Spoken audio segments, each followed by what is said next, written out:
From epic battle scenes, impenetrable costumes, and impossible stunts, Marvel constantly has their fans' jaws dropping.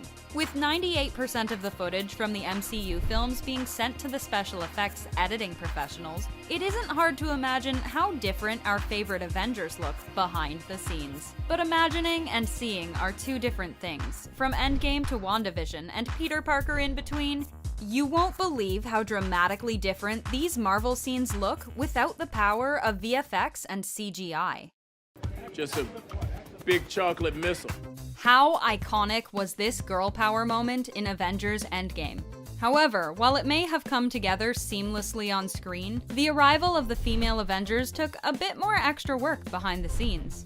As you can see here, each Avenger had to be added in almost one by one. Some of them were included using special effects, and others just popped up from underneath the camera's view. You got something for me?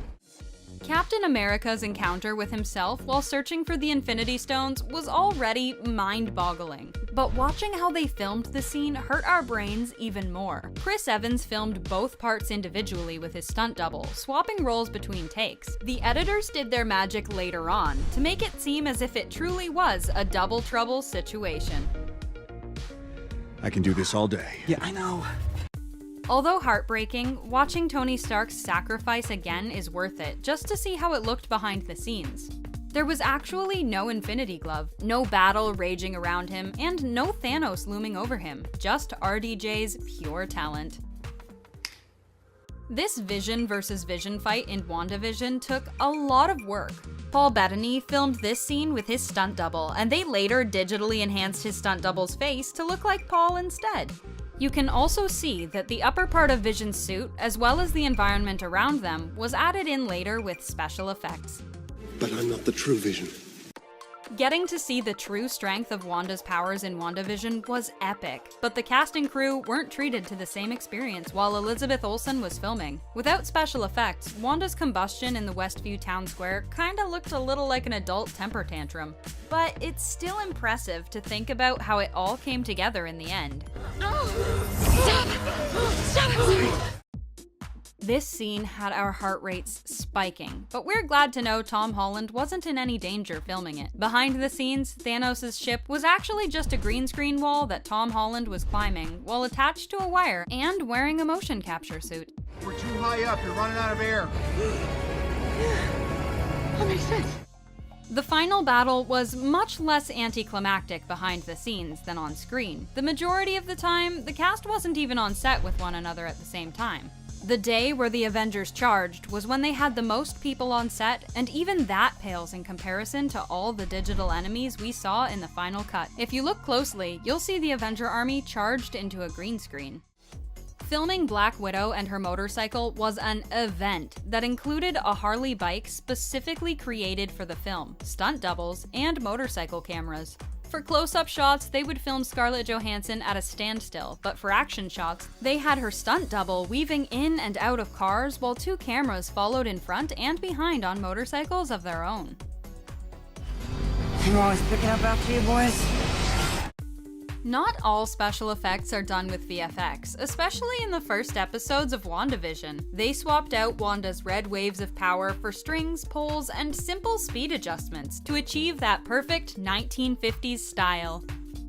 Well, please eat before it gets cold. Sorry to disappoint, but Thanos, not real. Not even behind the scenes. In order to bring him to life, Josh Brolin had to wear a big motion capture suit, which made his battle for the Infinity Gauntlet with Captain America in Endgame a little awkward without all of the special effects. Captain America's shield was also added with VFX, meaning while filming, it was basically Chris Evans throwing an imaginary weapon at Josh Brolin while he pretended to get hit. All 6 stones, I could simply snap my fingers. Living on a land full of vibranium would be epic, but unfortunately, Wakanda was all green screen and special effects, including their futuristic planes. However, they still tried to make filming as realistic as possible, like the fight scene between T'Challa and M'Baku, where the set designer created a pretty realistic base for the shoot. Glory to Hanuman. Doctor Strange's cape for a lot of the scenes wasn't actually there. Benedict Cumberbatch would go through the motions of grabbing and putting on the cape, but it was added in later on using special effects. They just couldn't recreate how lifelike it was without help from the digital realm. However, in other scenes where it wasn't the main focus, it was just a part of Benedict's costume. Mark Ruffalo has expressed in the past how embarrassing it sometimes was to be dressed in a large motion capture suit around the rest of the Avengers cast.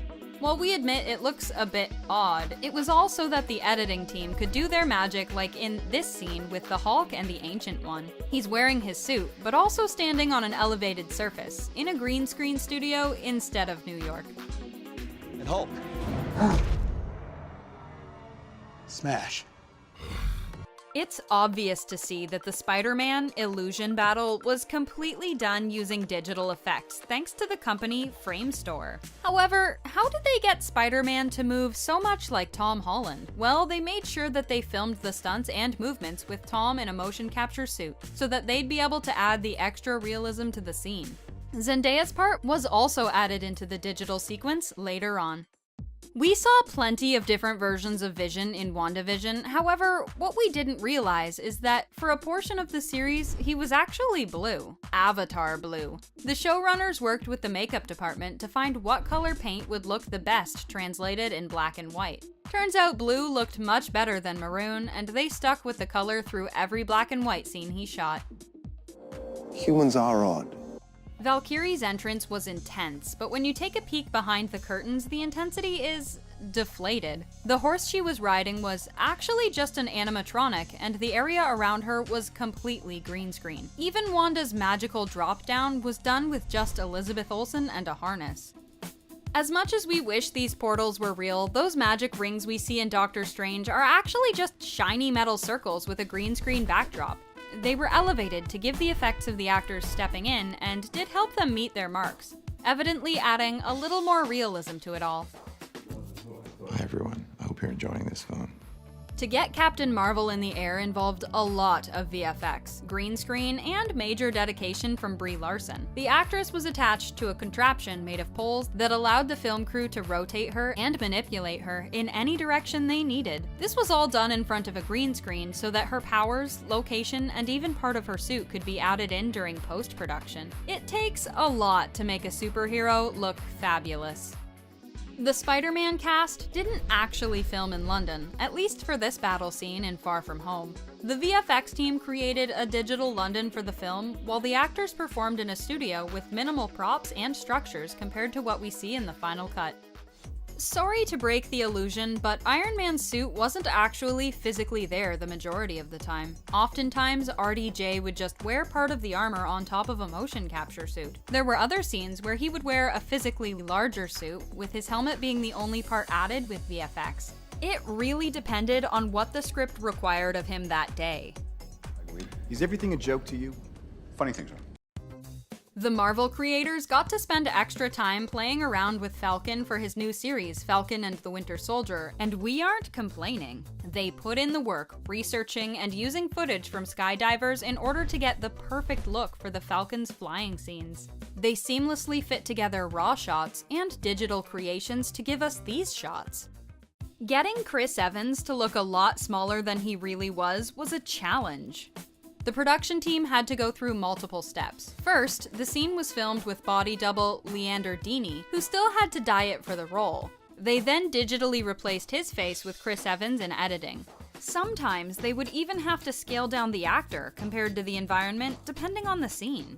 Iron Man wasn't the only one with cool gadgets at his expense. We got to see Happy's plane in Spider-Man Far From Home, and we were just as impressed as Peter Parker. However, behind the scenes, the plane didn't really exist. While they did build part of the interior as a set, the majority was created digitally. Watching how they filmed the Rocket Raccoon scenes is kind of unsettling. Take a look. Rocket was, of course, created digitally, but in order to capture realistic movements, Sean Gunn, the director's brother, acted out the scenes in a motion capture suit. Because of the animal-like movements he was able to replicate. The Vulture wasn't slick and fast, which means the Spider-Man filmmakers needed to make sure the Vulture's special effects portrayed his heaviness. It required some research on how humans look flying with jetpacks, so that they could replicate it and then add in those digitally created wings. If you're not over how epic Black Widow is, raise your hand. While there's no doubt Scarlett Johansson brought Natasha Romanoff to life perfectly, it couldn't have been done without the added touch of special effects. So, what exactly does Black Widow's butt-kicking and motorcycle riding look like without the help of CGI, stunt doubles, and VFX? We'll give you a hint. Drastically different. That's not up to you. What would an Avengers film be without an epic slow-mo walk sequence? While this endgame scene may seem straightforward at first glance, watching the behind-the-scenes footage will tell you otherwise. The VFX team played a huge role in the moment by adding in their white time-traveling suits. While filming, all of the actors, including Scarlett, were wearing motion capture suits instead. The special effects team actually helped out the costume department with this one. The design for the costume wasn't complete yet, so they decided on adding it digitally. Black Widow's big face reveal while acting as Councilwoman Holly had us shook, but it probably left you with a lot of how questions. Scarlett, along with Holly's actress, Jenny Agata, both filmed this scene separately on a green screen, and then the rest was left to the magical powers of VFX to sync and create that transition. Can you give her a lesson? If you can impress Tony Stark, you know you're doing something right. Scarlett performed this entire fight scene with Happy herself. It did take quite a few weeks of training with her stunt double Heidi Moneymaker, but by the end of it, she was flipping Jon Favreau on his back like it was her job. It kind of was. Although Heidi did admit there was a part of the fight sequence that she had to jump in and film herself. The stunt included a one-handed cartwheel that led to her legs around his neck, so that she was able to push him to the ground and flip him over. The truth is, during this Age of Ultron scene, Scarlett Johansson was barely present. Some shots were done using a motorcycle rig and an enormous green screen background. Others were complemented with additional footage that was added on with VFX later on. And Captain America's shield? Without special effects, it was nothing more than a tennis ball. The coolest part about the scene, though, might be the fact that Scarlett and her stunt double were made custom motorcycles just for the Marvel films. Stunt double Heidi had to take over for a lot of this epic hallway sequence in Iron Man 2. However, Scarlett was determined to film as much as possible and trained for 4 hours a day for 8 weeks to be able to include parts that were all her. But it wasn't without some hesitancy from the actress. When I first saw the sequence that they wanted me to do and it was completed and choreographed, I just thought to myself, oh my god, how am I gonna do this? To keep her safe, she was attached to a harness a lot of the time. In the end, having her included in the scene added even more realism to everything. The last 5 years I've been trying to do one thing, get to right here. Special effects were helping out Black Widow right until the very end. Her trip to Vormir with Hawkeye might be one of the most VFX-heavy scenes she was a part of. This soulful adventure was filmed in front of a large blue screen, with the cliff edge being a platform that was constructed in the studio. A harness and wire were used for the final moments of Black Widow's story. Excuse us while we cry for a second. Like some debris is coming down. You know what I mean? Like, you can feel the blast. This Bucky car chase scene didn't look anything like the extravagant final cut we saw unfold on our screen. Bucky's actor, Sebastian Stan, wasn't even present for this part of the filming. Scarlett and Chris Evans filmed at a standstill in a studio car in front of a green screen. What makes the whole behind-the-scenes moment even more lackluster is that they also filmed without sound effects. They instead took directions on where to look and where to shoot from the director. The scene where Widow takes on Bucky single-handedly is another moment that looks completely different without the Marvel movie magic. Scarlett and Sebastian performed this scene themselves, but it wasn't without some added safety and effects. Scarlett was attached to a harness and a wire so that she could keep her balance on Sebastian's shoulder, and then safely get pushed off.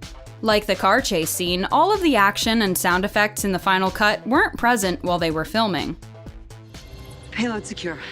Thanks, Sam. Don't thank me. I'm not thinking that thing.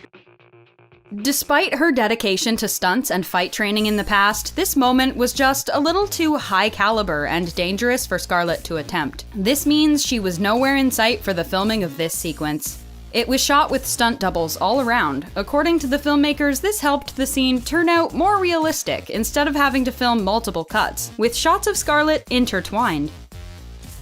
Well, you pulled this off. I remember a time when that seemed pretty impossible, too. Before Black Widow and Hulk kindled their little romance, things were pretty rough. Rough as in he chased her down while destroying everything in his path. However, for the filming of scenes like this, Scarlet would film with a green screen behind her. Oh, thank God. So they'd be able to add the Hulk in later digitally. The explosions we see in the behind the scenes were controlled pyrotechnics meant to imitate Hulk's destruction.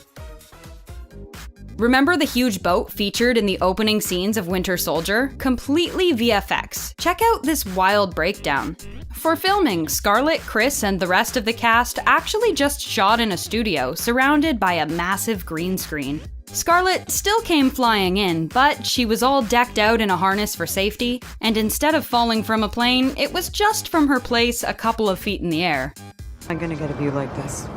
We all know that Marvel didn't actually destroy New York City for this battle, but we also didn't expect it to be filmed the way it was. The moment that included Black Widow was shot entirely in studio with the actors surrounded by a ginormous green screen. The rubble of New York was added in with VFX later, apart from a few props like the classic New York taxis. Scarlet also had some help from her stunt team to execute all of the fight sequences she had. Who here hasn't been to space? Besides the actual actors, there wasn't much that was there during the filming of Black Widow's first adventure to space.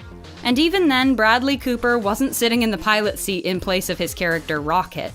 Rocket, along with the entire spaceship, and Captain Marvel's suit were added in using computerized special effects.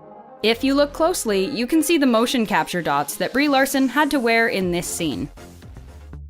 This earth-shattering, or should we say earth-blipping, battle in Infinity War was filmed on location, but they needed multiple blue screens to transform an ordinary field into the battlegrounds we saw in the final cut. They even have blue screen platforms to add dimension and help the actors by adding some realism to it all. With Black Widow on the front lines of the war, she was in the midst of all the special effects, like the Wakanda shields that were non-existent behind the scenes. Filming these moments took a lot of imagination on the actors' and directors' part. Mark Ruffalo hasn't been shy about how embarrassed he was to have to wear a full motion capture suit while filming amongst the other Avengers.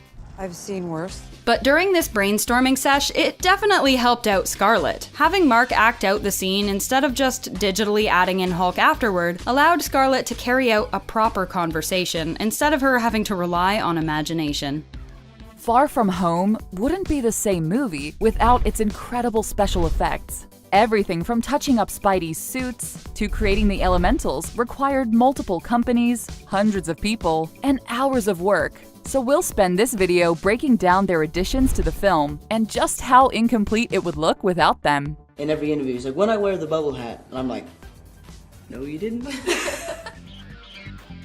Far From Home's most memorable scene has got to be the intense illusion battle, the big midway fight sequence of the film. Framestore, the company in charge of this sequence, was given an unusual amount of freedom to create the scene. They weren't given a set script to follow. Instead, they were given the creative freedom to come up with the concepts for the illusions at the same time they were animating and adding effects to the shots. This gave them the unique opportunity to provide direction for the on-set production team. For example, with this shot where MJ is attacked by Mysterio. Framestore blocked out the animation ahead of time with a CG MJ, complete with precise lighting from the moon and lights of the Eiffel Tower. This rendered footage was passed along to the set production, who were able to recreate the exact lighting Framestore needed for the shot. This allowed them to slip Zendaya's performance into the final product looking absolutely perfect. By the way, the construction site where the battle takes place? 100% CG. Framestore created the entire building model, adding Tom Holland's mocap footage on top. They used a mocap suit instead of filming Tom in costume to save time on set. All of those reality-bending illusions would have meant way too many costume changes for just one sequence. That nightmare-inducing zombie Iron Man utilized mocap as well. Framestore went through several designs for the undead hero, finding the right balance to be horrifying without showing anything too gruesome. The final product finds a good middle ground, resembling a mummy beneath the broken bits of machinery. Marvel moviegoers are no stranger to the incredible holograms of this cinematic universe, which means the VFX teams have to keep their designs consistent with the Marvel style while putting in a few new twists to keep the visuals from getting stale for longtime fans.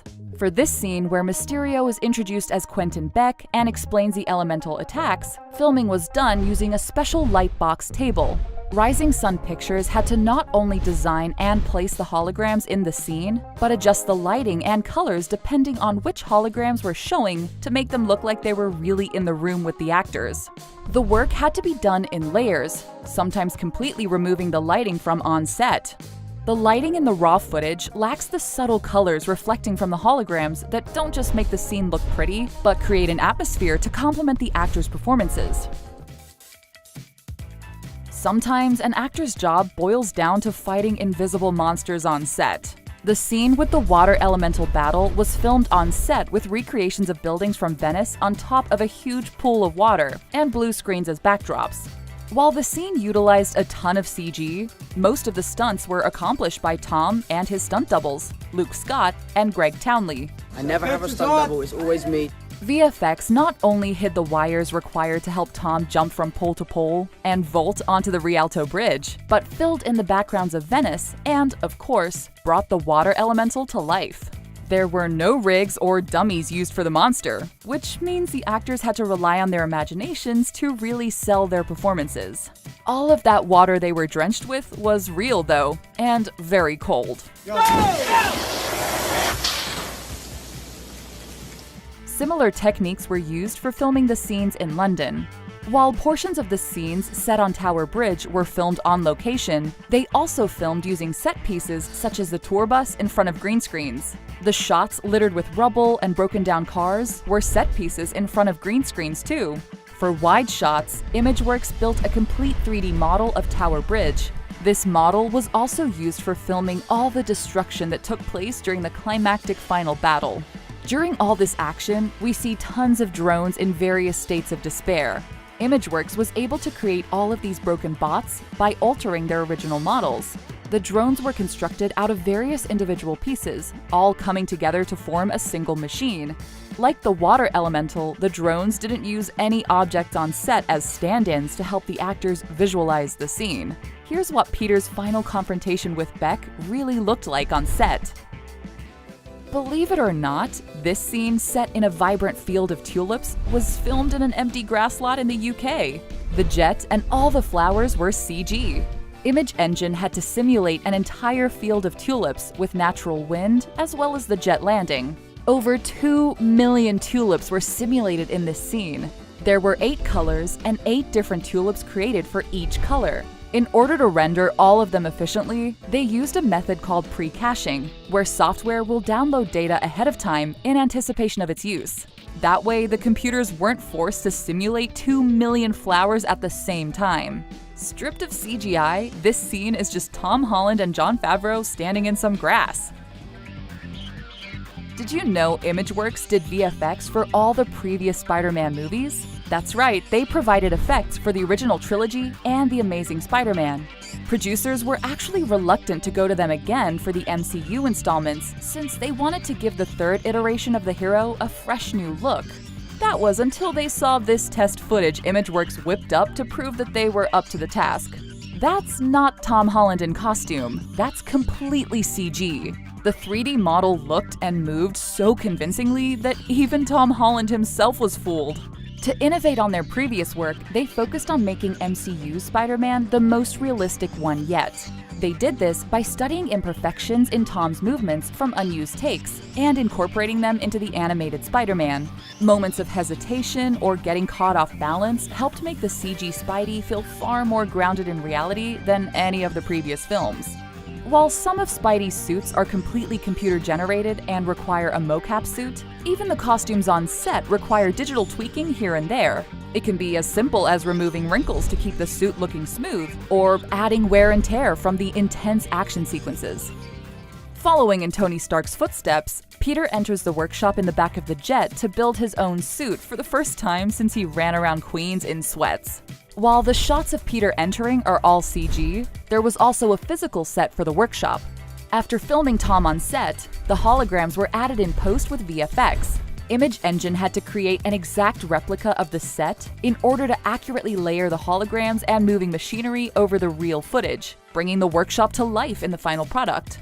This scene isn't just an important character moment for Peter, but a chance for the audience to see what goes into building a Stark Tech Spidey suit. Image Engine had to decide what the individual elements of the suit would look like, ultimately breaking it down into 3 layers for the construction process. There's a white wet fiber layer, a layer of black and red fabric detailing, and a layer for hard surfaces, such as the eyepieces and chest patches. The company in charge of VFX for the final battle in London, Imageworks, kept these details consistent when adding battle damage to the suit. If we look at his suit closely during his emotional reunion with MJ, we can see patches of white material where the suit sustained damage. Behind the CGI of Venom, there are stunts, practical effects, and a ton of impressive acting. Venom is a really visually exciting movie to watch, especially because of the wild and shocking transformation we see Eddie undergo. The complex villain is brought to life thanks to some truly remarkable CGI. Behind the scenes is just as action-packed as the final cut of these films. Venom 2 definitely doesn't hold back on the wild action and impressive CGI work. These tendrils have a total life of their own in this shot, but behind the scenes, the Carnage arm grab looks pretty different. Instead of real tendrils, wires and harnesses did the heavy lifting to make sure the cameras captured what they needed. The restricted spin around while being held by wires looks far from comfortable to deal with, but it was well worth it considering just how epic the final result looks. While Tom Hardy gives a great performance, the shape-shifting transformation we see on screen from man to supervillain is all thanks to painstakingly detailed CGI work. The VFX team actually created animations for every single frame we see. While it took a lot of time and expertise, it was the best way to make sure the transformation looked as slick and real as it does. Every layer of the detailed animation images contributes to making Venom's interactions with people and the world look so convincing. One of the coolest scenes in the first Venom takes to the streets with this massive mess of black tendrils moving from flat on the ground to a powerful stance. While his movements look flawless in the final cut, behind the scenes was a very different story, as the actors were hard at work to perfect choreography to properly map out the movements. The CGI team needed the best footage to work with to bring Venom to the screen in such a central and powerful way. In the end, they definitely were not disappointed. The second Venom film features a pretty massive leap onto the hood of a car that's made to look like an effortless motion in post-production. But as we can see behind the scenes, a lot of prep had to be done and safety measures had to be considered for this superhuman moment. Seeing just how intense the stunt is without CGI is a great example of how much acting the performers need to do to appear as though these daunting tasks are totally effortless. Venom: Let There Be Carnage is filled with plenty of shooting scenes which, of course, are no match for the creature. The drama of it all is still as present without CGI, considering the high stakes and loud noises. All the flashes of light and details to support the storytelling are courtesy of added effects, since they were just shooting blanks on the set. The living room sequence in the first Venom film is one of the most intense battles, in part because of the power imbalance. 1 versus 3 hardly seems fair, except for when the one actually turns out to be pretty fine on his own thanks to the power of Venom. The CGI in this scene is key for showing the surprising and powerful transformation Tom Hardy goes through. A whole lot of stage combat and practical effects contributed to executing the battle so well. As he slowly discovers the sheer amount of power he has, Tom Hardy looks a bit crazy staring down at his fist as if it were a monster. And to be fair, with the CGI, monstrous is a pretty good descriptor for what we end up seeing. Part of what makes the CGI so effective is the fact that Hardy performed each of these scenes with 100% commitment, especially when he was embodying Venom. The motorcycle chase scene is one of the most complicated sequences shot for the first film, and an epic point of action. While the scene itself only lasts a few minutes, before filming even commenced, planning happened for months to make sure it could all be carried out efficiently while making sure the epic footage was still captured. What's even crazier is that the whole chase was actually filmed, and CGI was what managed to weave the whole scene together seamlessly, and with impressive detail no less. Stunt doubles took over for the actual riding on the streets. Robbie Madison and Joe Dryden performed legendary motorbike stunts. Considering all the planning, it's no surprise about 40 cars ended up being used and inevitably destroyed over the course of filming. While CGI did amp up the look of this nosedive through flames, stunt performer Dryden really did whip through fire to make sure the team had the best shot they could get. To be perfected, of course, with special effects. We get to see the Venom tendrils in full force when they bring Hardy's character to safety. Well, as safe as someone can be whipping through the city on a motorcycle. Filming in studio saw the actor maneuvered by a harness to move from floating in the air to regaining control. But the moment CGI came into play was when the scene really came to life. Robbie Madison looked danger straight in the face when he was preparing for the huge jump on the famously steep Bullet Hill. This was actually the performer's very first jump in America, and was it ever a cool one. Since the team was limited in how many times the stunt could be performed, they needed CGI to make sure the scene looked good in the movie. After 3 stunt jumps, Madison was able to really hear the sounds of the cars crashing, and the intensity of the whole experience hit him. The effects added in post made the jump look even more legendary. For the wicked motorcycle sandwich, the performers were in real cars, and Hardy was actually on top of a motorcycle. But the whole scene was filmed while the vehicles were stationary. Filming with a blue screen behind them, Hardy had some good opportunities to really perform well on the motorbike, and all the while not having to worry about his own safety. The CGI fills in the blank, adding the scenery and effects to amplify the intensity of this moment. This motorcycle slide is nothing short of impressive. The 2 weeks spent to create a specially designed metal plate for the motorcycle to attach to in order to safely whip around with such speed was well worth the effort. The experience of filming was pretty wild, and the final result adds a really cool, unexpected moment to the whole sequence. The visual details of Venom really complete the masterpiece. This apartment fight was pretty wicked, and included the vicious weight-throwing move.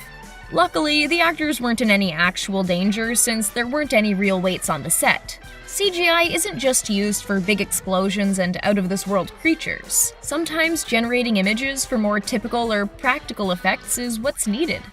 With major throws come a whole lot of wires and harnesses.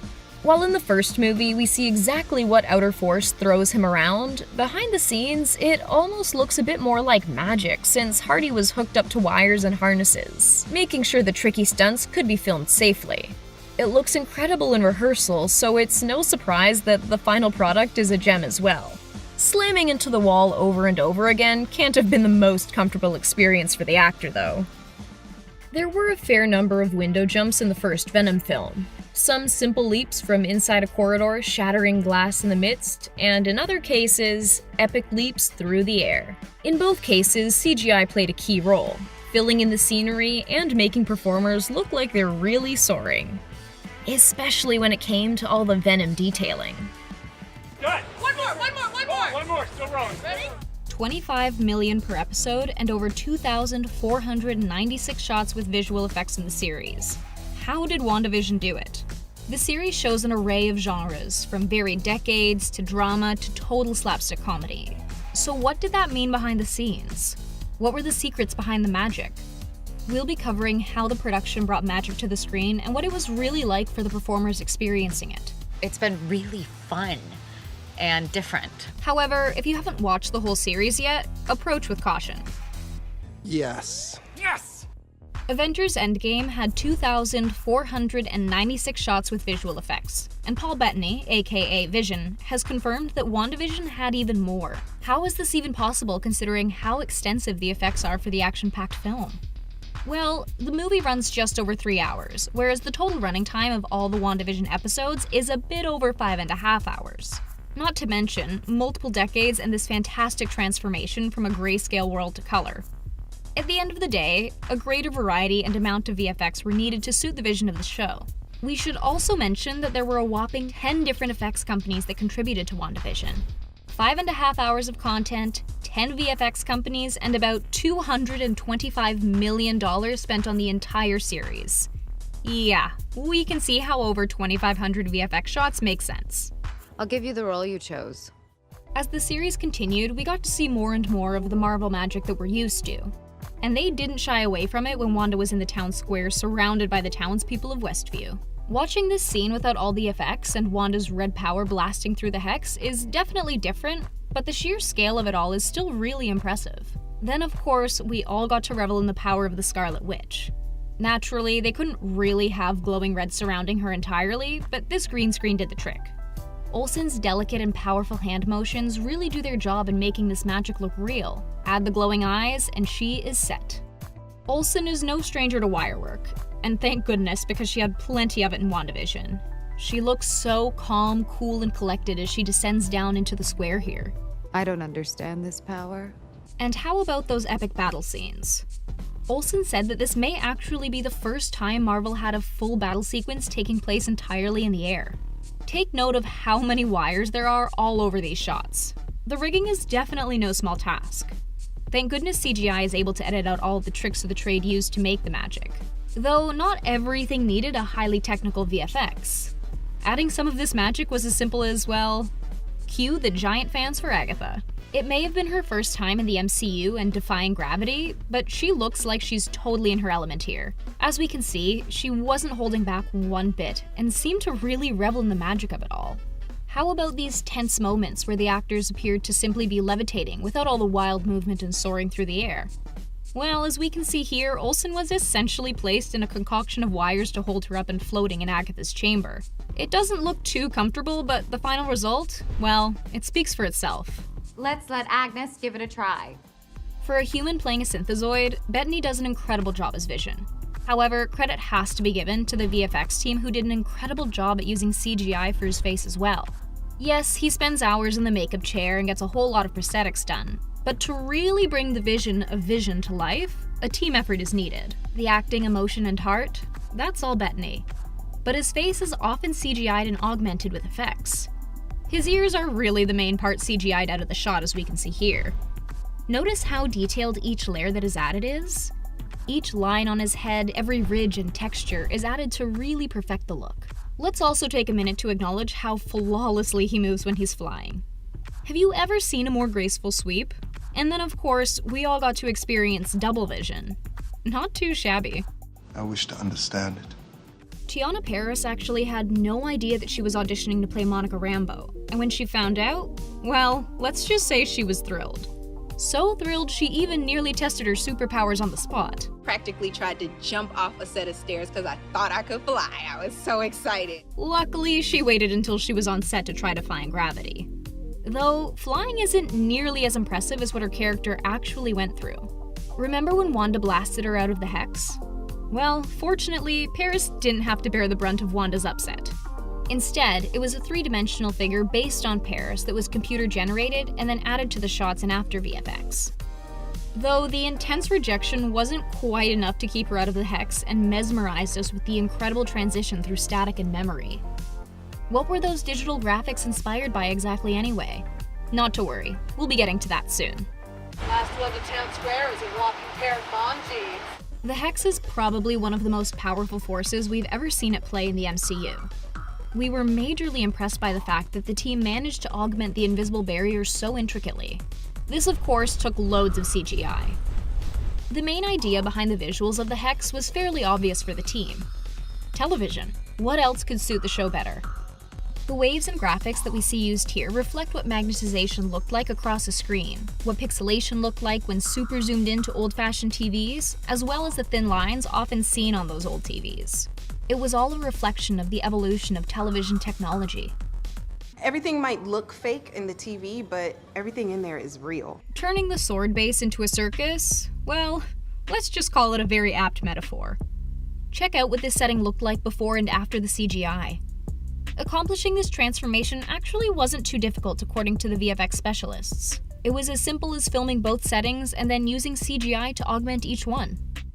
One of the best compliments a VFX or CGI person can receive is that people had no idea that some of what's seen on screen is actually created by computers. One of the more subtle and surprising CGI touches was the stage found in the town square. At first glance, we thought this gazebo-like building was the same one used by Wanda and Vision when they perform in the talent show. But seeing this slightly different looking structure in this later episode, we realize it's not any type of building at all, but a blue screen. This is one of those instances where we really had to see it to believe it. A very small detail, but it proves to us just how much magic there is. Who knew this seemingly simple frame would be one of the over 2,500 with added effects? No, abracadabra! It wasn't all too serious on set though. The cast definitely had their fair share of fun. Especially with so many key players like Teyonah Parris, Deborah Jo Rupp, and Kathryn Hahn joining the MCU for the very first time.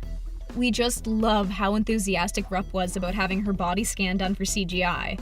Honestly, we'd probably be just as excited. Hahn was enjoying herself so much that she even made some entrances way earlier than she needed to. It's okay though.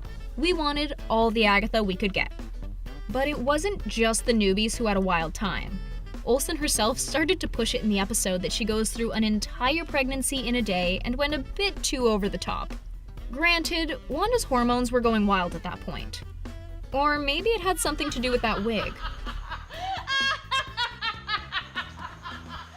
Here we are, behind the scenes, with Loki. There's no denying the magnetic appeal of Loki. Tom Hiddleston's incredible performance gets most of the credit, but even he needs help bringing the trickster god to life on film.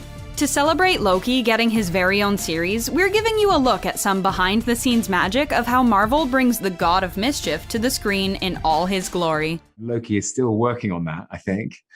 For this scene from Thor: The Dark World, the first thing they filmed was Tom Hiddleston doing an impression of Captain America as Loki, complete with Cap's costume. There wasn't a technical reason for this. Apparently Tom just really wanted to wear the costume. It's not going to be you, though. We're going to get Chris to shoot it when he's on set, and he said, no, this is my one chance to wear a Captain America suit. Later, Evans was shown the footage and did his best to mimic Tom's performance, replacing it in the final product. It's him doing an impression of me, doing an impression of him. And it's brilliant. A good villain needs a grand entrance, and Loki certainly doesn't disappoint. Loki's entrance in the first Avengers movie is a memorable one, thanks in no small part to the VFX team. Even without the final polish and the wires still in sight, this shot of Tom performing this stunt is just as impressive as the finished shot from the movie, where Loki leaps through the air and takes down a S.H.I.E.L.D. agent. Always try and enjoy myself, to be having the best time. Speaking of dramatic entrances, this scene from the first episode of Loki where he's being processed by the TVA was achieved with a real trapdoor and Tom Hiddleston on wires. He was hooked up to a rig to achieve a controlled drop, ensuring his safety as they filmed the stunt. Luckily, Tom already has a lot of experience doing wire work since Loki always seems to be getting tossed around. Just me jumping into trenches in the set. Creating that iconic scene where Loki gets Hulk smashed was tricky. You can't exactly do that with stunt work. To pull this off, Tom had a wire attached to his ankle with a mat on the floor to catch him. And 3 of the strongest stunt guys holding the wire at the other end. They waited to interrupt his villainous monologue and yanked hard, pulling Tom out of frame and down onto the mat. The rest was done with hard work from the special effects department. The experience of being yanked out of frame was one I will not forget in a hurry. Loki and Thor's banter in this scene from Thor: The Dark World, where they break out of Asgard, is unforgettable, as well as a brilliant mix of practical and special effects. Chris and Tom filmed this scene on a set of the ship's interior, with special effects creating the holographic interfaces and adjusting the lighting accordingly. While Thor practically throws Loki out the door, Chris gives Tom a light shove, who then has to throw himself out of the door onto a mat below. I mentioned I love my scenes with Chris. In every film, there's a two-hander where we kind of touch on this. Odin's emotional departure in Thor Ragnarok took place on a beautiful, scenic cliffside that doesn't actually exist. These scenes were filmed in a grassy field, with the future locations of New Asgard being entirely built around them using CGI. Another surprising use of digital effects in this scene is Odin's eye patch, which was changed in post from the plain black eye patch Anthony Hopkins wore while filming. Yeah, dead easy. Well, it's a trick. Dramatic entrances probably run in the family, because as soon as Hela arrives on the scene, you know she means business. Thor and Loki immediately know she's going to be trouble and suit up. To get this magical costume change, Chris and Tom were filmed entering in both costumes. The footage was spliced together, and the effects team created Thor's lightning and Loki's signature green shimmer of magic to create a transition between these changes, putting them together for one seamless shot. Loki was a bad guy. Well, Loki was a misunderstood guy. We love seeing the Odin sons work together, like when they teamed up in the Dark World. Using Loki's illusion magic, they fooled Malekith into believing Loki had betrayed Thor, going as far as pretending to cut off Thor's hand and give up Jane Foster. It's very accurate. In this shot, Loki literally kicks Thor while he's down, sending him rolling. On set, it was Hiddleston, delivering a kick that didn't connect, and Hemsworth was pulled away using wires. Never was torturous at all, so I'm incredibly proud of this. While there were parts of Thor and Loki's confrontation with Malekith that were filmed on location in Iceland, taking advantage of some barren, volcanic landscapes, the more effects-heavy shots were filmed on a green screen set. This behind-the-scenes footage really gives you an appreciation for the amount of faith actors have to put into their directors and their special effects team. There's an art to the physicality of performances, with invisible elements like CGI magic, and Tom pulls it off beautifully. While it may look silly on set, the final product was anything but. It can be surprising exactly which elements of a scene are created using CGI. Like Loki's chains in the Avengers. Yeah, for whatever reason, those were CGI, not part of Tom's costume like they were for Thor: The Dark World. Loki's restraints and muzzle add a lot of context to these shots, so the behind-the-scenes footage of the closing scene looks pretty different without them. Props to Tom for being able to convincingly move like someone in chains, even limiting how much he moved his mouth and jaw. I think, well, there was always going to be an unanswered question of what on earth happened. Getting Hulk smashed became an Odinson tradition in Thor Ragnarok when Thor faced off against Hulk in the arena. Loki, clearly still holding on to some baggage from his fight with Hulk, is thrilled to see Thor get the same treatment. Of course, Tom didn't actually have a spectacular fight to react to. You would never guess that the only thing he's really looking at is a room full of cameras and crew. In the first Avengers movie, Thanos uses one of his followers, referred to as the Other, to keep an eye on Loki and monitor his progress conquering Earth. The final cut only kept one of their conversations in, with some horrific implications that Loki was being threatened with torture. But there were several more exchanges between the two that got left out. These deleted scenes are unfinished, but give us an idea of what the raw filming process looked like. While the Other himself was achieved with practical effects, played by Alexis Denisof in sculpts and makeup, the alien world he hangs out in when speaking to Loki was mostly blue screen. They followed me into some interesting corners. In the first Thor movie, we meet the Frost Giants, and later learn that Loki was originally the son of their king, not Odin. Most of the Frost Giants, or Jotuns as they're also called, were filmed using practical effects. The actors would spend hours having sculpts and makeup applied to them to achieve just the right look. But this lengthy process wouldn't have been practical for Tom's brief scenes in Loki's Jotun skin. Instead, his red eyes and blue skin were added in post. As soon as I look in the mirror after I've been through, it's like, wow. Ever wonder why Loki's helmet has changed so many times since the first Thor movie? Even putting on the helmet was more complicated than you think, since Tom couldn't just pull it on over his head. The final product used in Thor actually had to come apart in two pieces, which would be snapped together to encase Tom's head. According to him, it was like having his brain cooked. All of his body heat would build up under the helmet, driving him a bit mad, which he says he used to fuel his performance. That's probably why we see a lot less of it in the Avengers, and it didn't return until Thor Ragnarok, with a more minimalist redesign.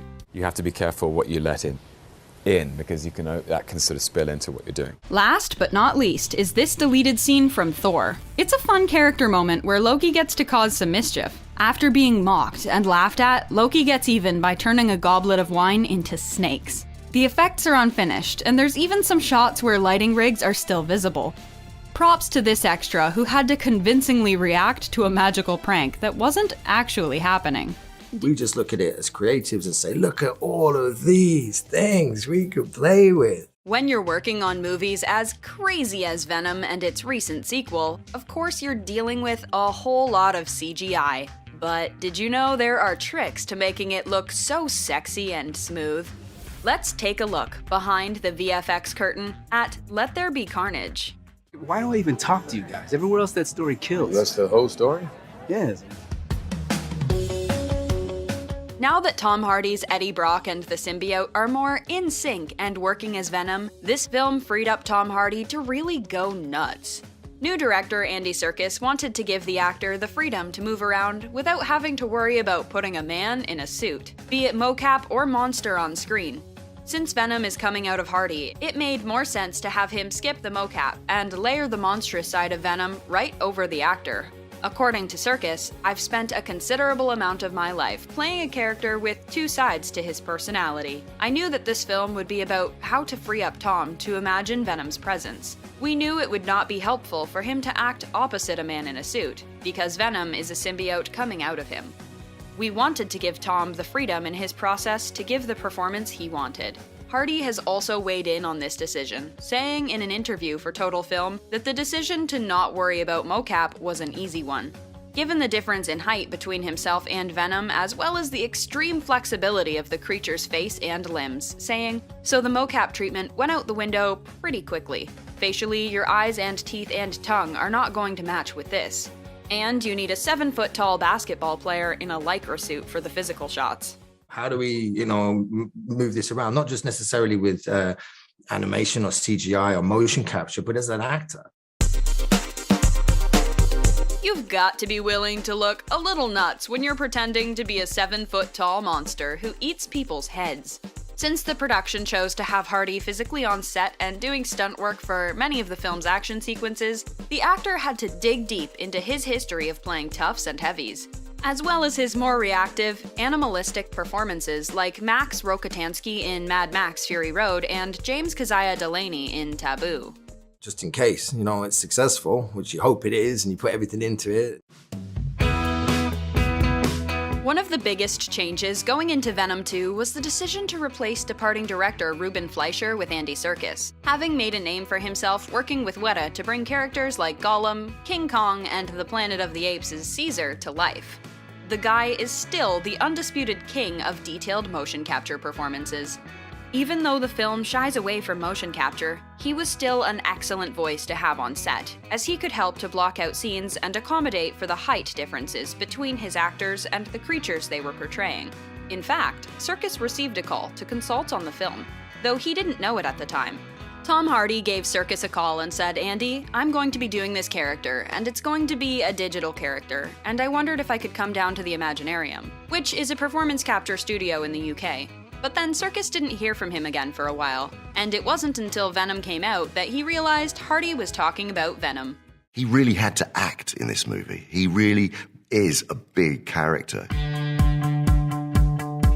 One of the wildest things about watching the new Venom is checking out Woody Harrelson as Cletus Cassidy. As Cassidy, Harrelson is taking huge, wild swings to portray the serial killer, imbuing him with a larger-than-life personality as he tears his way through San Francisco, surfs on cars, and generally looks like he's having a blast the whole time. Just didn't feel like I was free enough to be more creative. Here's an incredible bit of stunt work for you. That motorcycle stunt where Eddie goes flying during a massive jump? Well, it turns out that it was really mostly him. The production set up the jump, and then put both the bike and Hardy on wires, moving them together and apart on a green screen, and then adding the CGI tendrils later. Windows get smashed and motorbikes and all kinds of things that happen. One of the things that the sequel really amps up from the first film is the incredible, dysfunctional domestic relationship between Eddie and the symbiote, treating them more like an old married couple than a crime-fighting duo. This is on full, glorious display during the scenes set in Eddie's apartment, where the effects team connected props, furniture, and sometimes whole actors to cables, so that the objects were moving through a physical space and could be embellished with Venom's many CGI tendrils later on. And yes, that includes Sonny and Cher, Eddie and Venom's pet chickens, who were played by live animals. There's an enormous amount of humour to be had out of this entire scene. Here's something that's sure to give you flashbacks to playing racing games when you were little.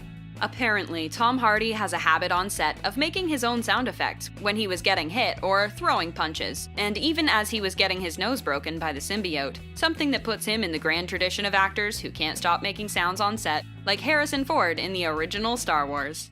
I take orders from just one person, me. Sometimes there's not a whole lot to do but fake an entire scene, such as this one where Cletus Cassidy transforms fully into Carnage. Background locations, props, the monster, even Cassidy himself were all rendered digitally, giving us a cool and gnarly look at the musculature of a symbiote suit when it puts itself together.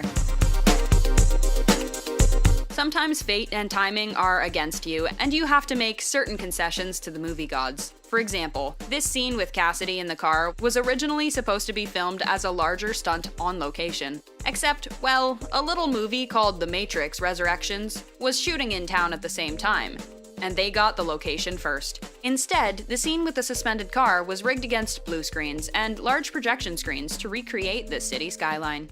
You know, that's cool, because I sure enjoyed playing them, and I'm glad I got to do this.